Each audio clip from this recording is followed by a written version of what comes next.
Hola, hoy estamos en el programa de de los retos de la política, del área de ciencia política de la Universidad de Salamanca con la profesora doctora Yuriko Takahashi.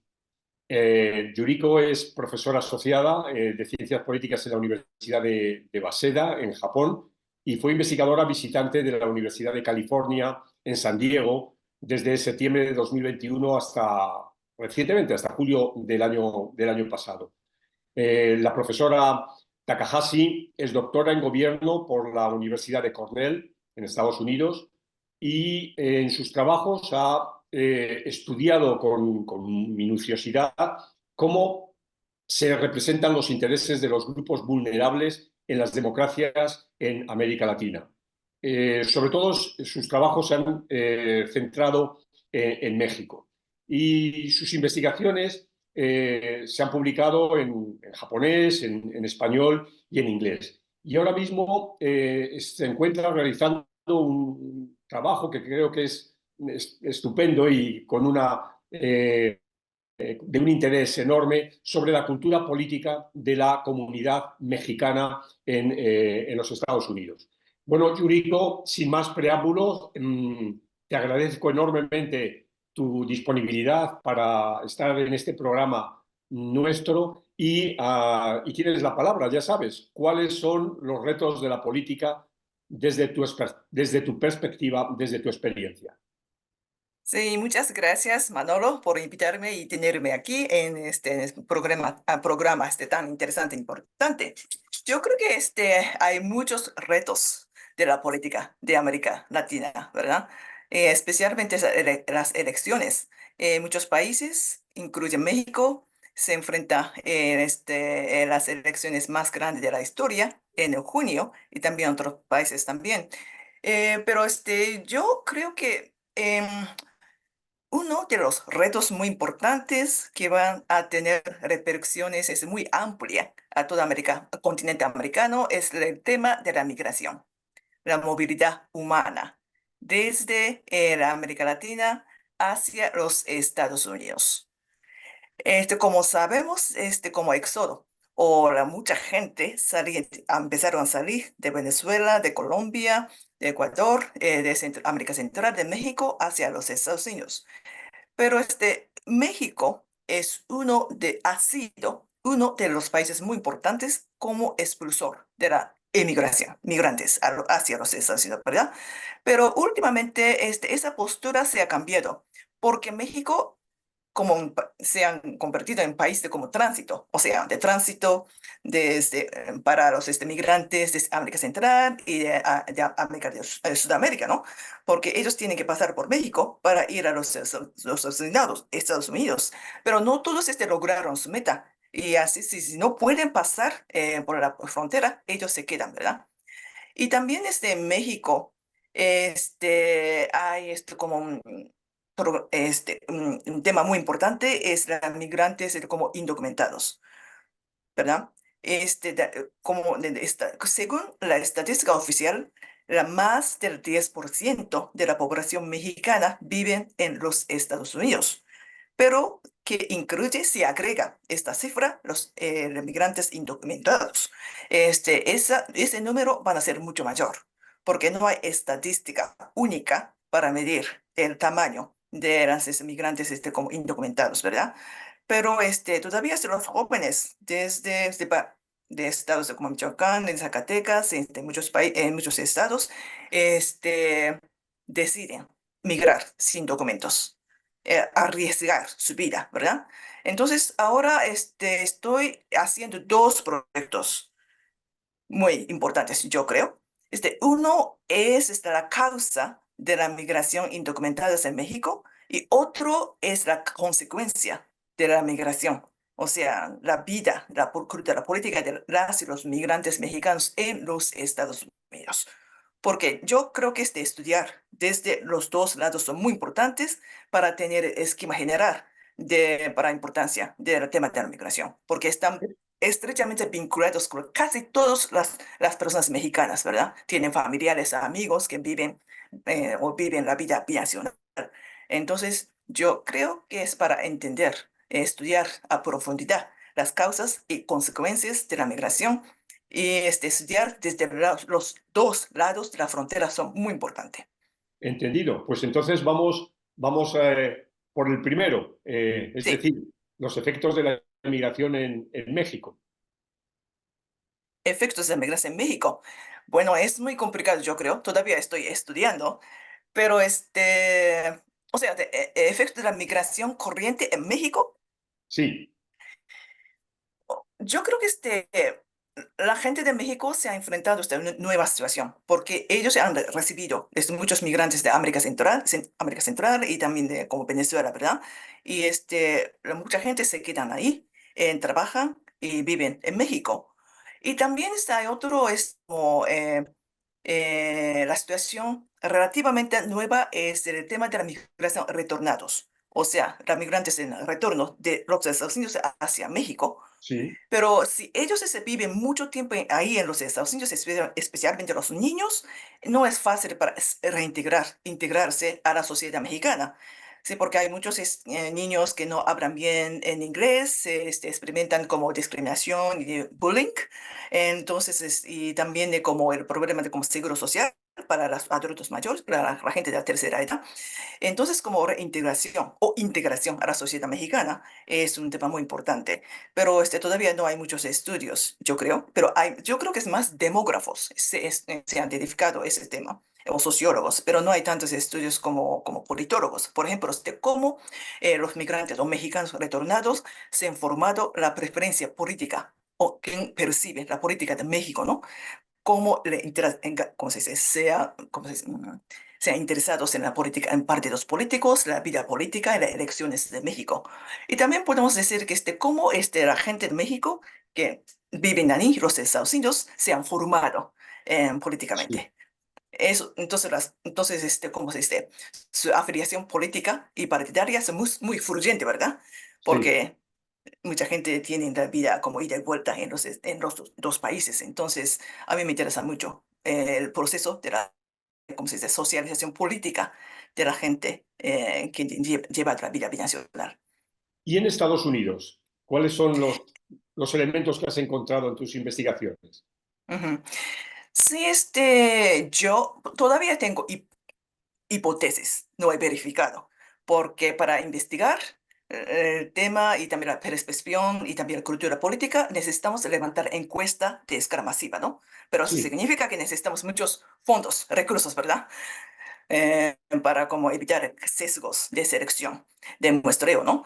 Entonces todavía estoy solicitando los fondos, pero he hecho algunos como encuestas, por ejemplo, el año pasado hice una encuesta para casi 500 mexicanas indocumentados que viven en el estado de Illinois, cerca de Chicago. Y porque todavía no había ningún estudio que sistemáticamente ha estudiado como la participación política de las y los sí, mexicanos indocumentados. Pero me di cuenta de que mucha gente ya piensa regresar a México en el futuro y también nunca ha olvidado su país natal, en México. Y también ha mantenido un vínculo muy fuerte con las familias, con amigos en México, entonces tiene mucha razón que exigir ampliación de derechos políticos, o sea, el derecho de votar desde fuera de México. Es muy importante. Y también ¿cómo se dice? Literatura convencional asume que la participación política de las y los indocumentados son muy pasivas, pero no es cierto. Son muy activos.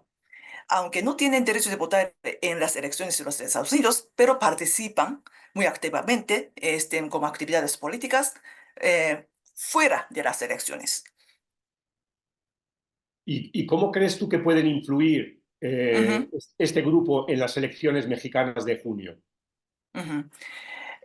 Yo creo que más gente van a participar en la urna del 2 de junio, porque oficialmente está prohibido que los partidos políticos hagan campañas fuera del país, ¿verdad? Pero yo veo que más simpatizantes y también actividades de partidos políticos fuera de México, de manera no oficial. Entonces, ellos se influyen mucho, ¿cómo se dice? cantidad de información política que han recibido. Entonces yo creo que más gente de como este, con y sin documentos van a participar en el 2 de junio, de elecciones 2 de junio, yo creo. Y en el trabajo de campo que tú has realizado, Ujú, ¿estas personas son más proclives hacia la oferta electoral de Morena, por consiguiente, ujú. presidente Andrés Manuel López Obrador, o de la...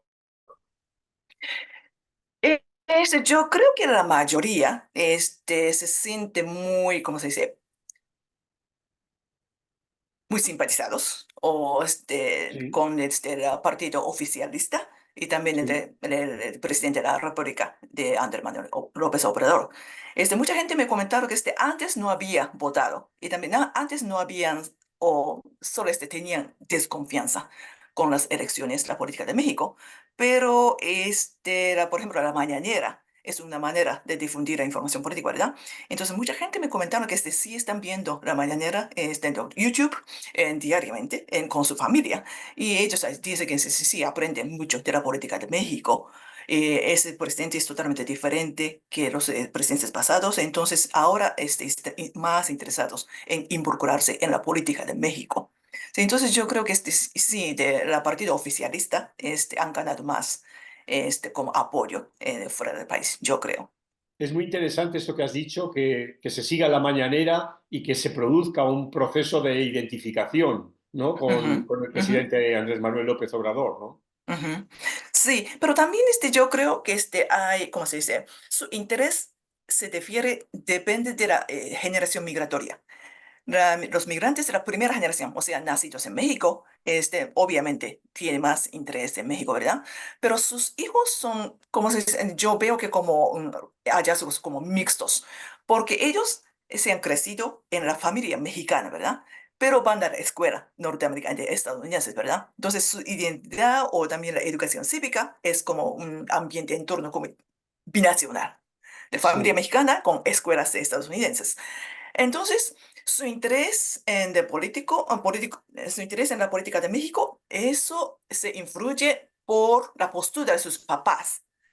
Por ejemplo, sus papás vean Mañanera todas las mañanas, vean juntos en Mañanera. Entonces, están más interesados, más informados de la política de México, pero sus papás están muy ocupados y no tienen tiempo para conversar con sus hijos en la casa o no tienen tiempo para ver las televisiones, no reciben ninguna información o poca información sobre la política de México. Entonces, este rol de su familia en hogar es muy importante, yo creo. entendido. ¿Y has visto alguna diferencia en función del el estado de procedencia de estas Ujú, comunidades migrantes? ¿Son diferentes los ujú, de Michoacán o la gente ujú, de otro estado, de Guerrero o demás? ujú. Yo creo que no hay tanta diferencia según la presidencia de Estado, pero según más qué tipo de como preparación tiene. ¿De acuerdo? Porque eso está dando mucha influencia para redes personales o sociales que tienen, pertenecen a esas personas, ¿verdad? Entonces, yo creo que la educación y también la nivel de preparación es más importante que como el lugar de procedencia, perdón, de México. Pero también hay más, no, yo creo que hay, pero se nota la diferencia entre, si vienen de las zonas urbanas o zonas suburbios o no urbanas. Sí, porque las zonas urbanas, ya antes de venir a los Estados Unidos, ya habían recibido más información sobre la vida de los Estados Unidos, pero vienen de, por ejemplo, fuera de las zonas metropolitanas, por ejemplo, de zonas rurales de Michoacán, de Guerrero. Esas personas vienen directamente de esos pueblos a un pueblo de los Estados Unidos para trabajar. Entonces, el tipo de información y también información política, yo veo que se nota la diferencia De entre acuerdo. lugar de localidades, no de Y, presidencia del Estado. y de acuerdo con lo que vas avanzando en tu investigación, ¿ya percibes algunas características de la cultura política Ujú, de estas personas? ujú. Sí, pero la verdad es que Eh, Me hace más difícil encontrar como característica general, porque la comunidad mexicana es mucho más heterogénea que yo había pensado. Y también ahora las causas de migración han diversificado, ¿verdad? Porque antes las migraciones mexicanas fueron como motivadas para buscar las mejores oportunidades económicas, ¿verdad?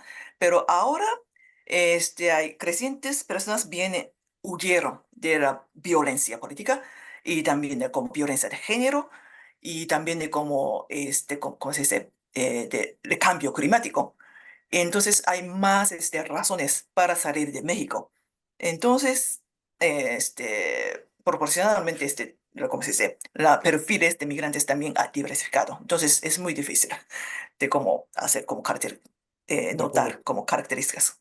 ¿Y has encontrado alguna diferencia notable entre las comunidades, entre las distintas comunidades nacionales de migrantes? Es decir, los emigrantes mexicanos son, ¿en qué medida son distintos a los emigrantes venezolanos, ecuatorianos, colombianos Ujú, o de zonas del Caribe, de Cuba, República Dominicana, Haití? ¿Hay ujú. algunas diferencias? Mm, Sí, mientras que yo sepa,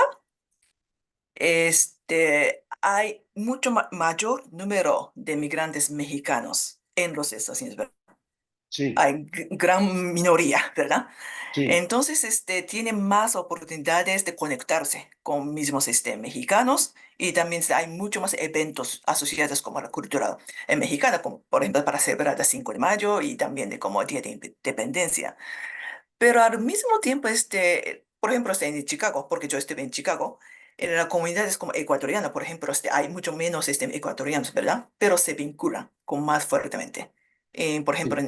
antes de las elecciones, yo he oído que ellos mejor movilizar la gente ecuatoriana para, ¿cómo se dice?, impulsar a votar en la elección de Ecuador. Entonces, y también eso depende de en qué época vienen a los Estados Unidos, ¿verdad? Y también de cuántos años se radican en los Estados Unidos. Entonces, hay muchísimas variables. Todavía estoy tratando de explorar. Entendido. ¿Y se puede hablar de una comunidad latinoamericana en Estados Unidos o realmente la fragmentación es muy, muy relevante? Ujú. Yo creo que no hay fragmentación dependiendo de dónde vienen, o sea, de qué país vienen.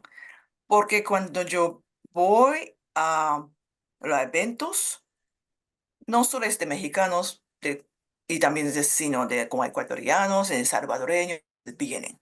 Y también comparten el mismo idioma, ¿verdad? Entonces es muy importante, pero al mismo tiempo nuevos migrantes, o flujo de migrantes, especialmente venezolanos, ahora están llegando a Chicago, a Nueva York y Pensilvania, ciudades grandes de los Estados Unidos, ¿verdad? Eso causa la tensión entre la comunidad migrantes latinas, yo veo, porque algunas personas apoyan a los nuevos migrantes, como mismos migrantes tenemos que apoyar, pero otros tienen como un sentimiento muy complejo. Por ejemplo, hay muchas personas mexicanas sin documentos y se quedan ahí por 30, 40 años, ¿verdad? Pero no pueden tenido la oportunidad de conseguir como permiso de trabajo, ¿verdad? Pero algunos venezolanos relativamente fácilmente pueden conseguir apoyos, ¿no? Entonces, algunos se convierten a contra de nuevos migrantes. Entonces, algunos estudios señalan que especialmente los jóvenes latinos se han convertido a los republicanos, aún en California. Entonces, yo creo que la percepción sobre migrantes por migrantes van a afectar el voto latino en la urna de la elección de los Estados Unidos en noviembre, yo creo. Entendido, sí. Bueno, eso nos da pie a entrar en ese tema, ¿no? Las Ujú, políticas migratorias de los gobiernos de Estados Unidos ujú, con respecto a este asunto, ¿no? ujú. ¿Cómo lo has percibido tú? Tú ya llevas siguiendo este tema desde hace Ujú, años, ¿notas diferencias en la ujú, administración en Washington? ¿Cómo, y ujú, otra cuestión, aunque sé que es difícil, ¿cómo ujú, percibes tú el futuro del tema ujú, migratorio, ¿no? Este tema de la construcción de muros, ujú, ujú, ujú. impermeabilizar al máximo la frontera, ¿cómo ves esto? Yo creo que la diferencia entre los como administraciones republicanos y demócratas se ha estrechado. No hay tanta diferencia, yo veo, para ganar los votos, ¿verdad? Entonces, especialmente para como la generación de políticos como Joe Biden, de presidente, eh, yo veo que no hay cambio. Entonces, pero por ejemplo, como nuevos líderes como Ocasio-Cortez de Nueva York, como jóvenes demócratas, yo creo que deberían tener otra idea sobre la reforma migratoria de los Estados Unidos. Entonces, todavía muy prematuro que esperar de esos nuevos líderes vengan a como la escena central de la política migratoria, pero yo creo que como 10 años o 20 años más adelante ese cambio. Pero actualmente no hay tantos cambios entre los gobiernos republicanos y demócratas. Entonces, yo creo que las personas, la comunidad migrantes o latinas, están un poco desilusionados con el gobierno de demócratas. Y eso puede traer consigo lo que estamos hablando, ¿no? De la posibilidad de que haya un Ujú, trasvase del ujú, voto hacia la candidatura, en este caso, de Trump, ¿no? ujú, ujú, sí. Y también yo creo que los votos de los jóvenes son claves, porque yo he visto, he encontrado muchos jóvenes se sienten más como eh, simpatía con el republicano, pero no con Trump, pero con republicanos. Entonces, un tema para ciencia política muy importante es de cómo los jóvenes latinos se han convertido a republicanos. Porque latinos, la población latina tradicionalmente han sido demócratas, ¿verdad? Menos cubanos. Pero yo creo que esta como afiliación partidista se han cambiando últimamente. Entonces, se necesitan más estudios empíricos, muy rigurosos científicos, para hacer como planear como encuestas muy científicas, de masivas. Entonces, me encantaría saber estudiar ese tema también, como cambio de como Sí. afiliación política. Yo solo conozco dos puestos fronterizos muy distintos, Tijuana y Nuevo Laredo, ¿no? Ujú, Y que pertenecen, claro, a la frontera con California y la frontera con Texas, respectivamente. sí. Ujú, ¿Tú crees que hay diferencias en virtud ujú, de los puestos fronterizos o la política es similar o tienen las mismas características los puestos ujú. fronterizos? Yo creo que son muy distintos. O sea, tu pregunta es de cómo actitudes políticas entre Sí, varios lugares, ¿verdad? Pero, sí, por ejemplo, yo he vivido en San Diego por 2 años, ¿verdad? Ah, no, no, de 16 meses. Pero la gente que vive cerca de frontera de San Diego, de Tijuana, son sí, binacionales, porque ida y vuelta diariamente para trabajar y estudiar, ¿no? Pero en sí, Texas son más conservadores, ¿verdad? Entonces correcto. hay diferencias de como por estado. Entonces California y Texas es muy diferentes. Entonces, otro tema muy importante es de cómo la actitudes o cultura política de la comunidad mexicana o latina son diferentes de Texas, California, en Illinois, en Nueva York. Y también Sí, en Florida, en Atlanta, como patrón de migraciones se han cambiando mucho. Entonces, no solo emigran como lugares tradicionales como de California o Texas, nuevos migrantes van de Florida y también de Nevada y también como Atlanta, en Georgia. Entonces, ahora mismo están como formando nuevas comunidades. Entonces, pero tradicionalmente los politólogos solo se enfocan en California, en Texas, ¿verdad? Pero necesitamos como ampliar nuestros como vistas para estudiar, empezar a estudiar las nuevas comunidades para ver cómo ellos han interesados en la política de ahí y de los Estados Unidos y México y también. bueno, ya en la recta final Oh, ya. de nuestro programa, me gustaría preguntarte algo más doméstico a propósito de Japón y Sí. en Japón los estudios sobre América Latina, ¿no? Me gustaría, dado que tenemos cierta audiencia que es latinoamericana, que nos contaras cómo están los estudios sobre América Latina en Japón. Tú tienes la experiencia ahora de Ujú, Waseda, ujú, pero antes ujú. estuviste en Kobe, has estado en Tokio Kobe, también. sí, sí. ¿Qué nos Ujú, puedes contar y qué puedes ujú, contar ujú. a las personas que pudieran estar interesadas en las relaciones entre Japón y América Latina? Ujú, ujú. Sí, hay una cosa muy cierta. En últimos como 20 años, el interés por la América, la política de no, estudios latinoamericanos se han incrementado muchísimo. Por ejemplo, en las universidades nosotros estudiamos en inglés y también otro idioma extranjero. Pero español es el idioma extranjero, segundo idioma extranjero más popular en Japón ahora, por lo menos en Waseda. Entonces, muchos más jóvenes están viendo para lo que está pasando en América Latina y también como de España también, España también. Y entonces, yo creo que hay muchísimas cosas que podemos aprender, las experiencias de México y América Latina y España, especialmente sobre el tema de migración, porque en Japón es uno de los países más conservadores en términos de recibir como migrantes, refugiados. Entonces hay muchísimas cosas que como aprender de las experiencias de América Latina. Entonces yo Entendido. quiero impulsar muchos estudiantes míos para estudiar, a ir a América Latina. Bueno, Churico, pues muchísimas gracias por tu tiempo, por tus palabras y seguimos en contacto. No, muchísimas gracias, Maduro, por dar la oportunidad de presentar mi estudio. Muchas Un gracias. abrazo. Un abrazo.